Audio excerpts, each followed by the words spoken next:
Le troisième tour du Vaudreuil Golf Challenge se disputait ce samedi sur le parcours du Vaudreuil. Et à la veille du dernier tour, c'est le Suédois Jens Farbring qui a pris les commandes du tournoi. Avec un score total de -12, le 75e du Challenge Tour ne devance que d'un coup son compatriote Johan Edfors. Après une série de pépins en tout genre, le cogneur scandinave semble retrouver cette semaine le niveau qui était le sien lors de ses 3 victoires sur le tour. Un palmarès qui fait logiquement de lui l'une des têtes d'affiche du tournoi normand, en compagnie du grand espoir Matthew Fitzpatrick, 19 ans et 9e après 3 tours. Du côté des Français, il ne fallait pas louper la partie de Lionel Weber et d'Édouard Espagna. Très proches sur le parcours, les deux hommes se connaissent depuis leurs années amateurs et ont fait le spectacle. Après avoir assuré au Vaudreuil un 11e cut consécutif, Espagna tentera dimanche d'améliorer sa 14e place provisoire. Et pourquoi pas de rejoindre son ami Lionel Weber, 2e, après un superbe 65 ce samedi. 6 birdies et aucun bogey pour le pensionnaire de l'Asian Tour, passé en mode agressif. J'ai fait un top 20 la semaine dernière là, sur le Challenge Tour et c'est vrai que les premiers jours je jouais plutôt safe sans prendre beaucoup de risques pour essayer de passer le cut et après on verra le week-end. Et je me suis rendu compte que le niveau était vraiment élevé et que si on n'était pas dans les premières places après les 2 premiers jours, c'était très dur de rattraper les points qu'on avait de retard. Donc cette semaine, c'était mon dernier tournoi en Europe avant mes vacances et avant de repartir en Asie après pour jouer sur l'Asian Tour. Donc je me suis dit pourquoi pas essayer justement d'être très offensif, d'être assez agressif et pour voir si ça peut me placer dans les positions de tête. Donc c'est ce qui s'est passé et je suis super content.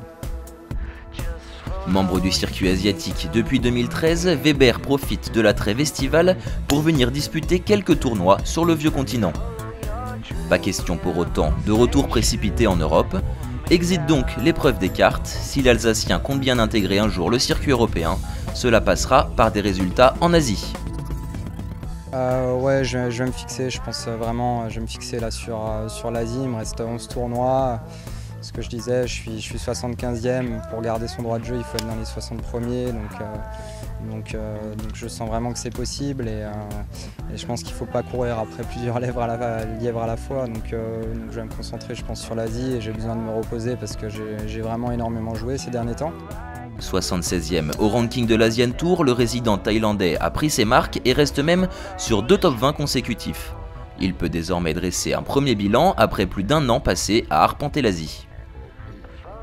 La première année, c'était un peu dur. J'ai fait un top 10 à mon premier tournoi et puis après, il s'est plus rien passé au niveau des résultats en tout cas.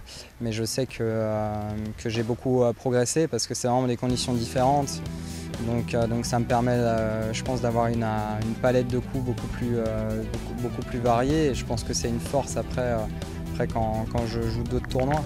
Je commence à connaître les parcours, je m'y sens bien, je connais les joueurs là-bas.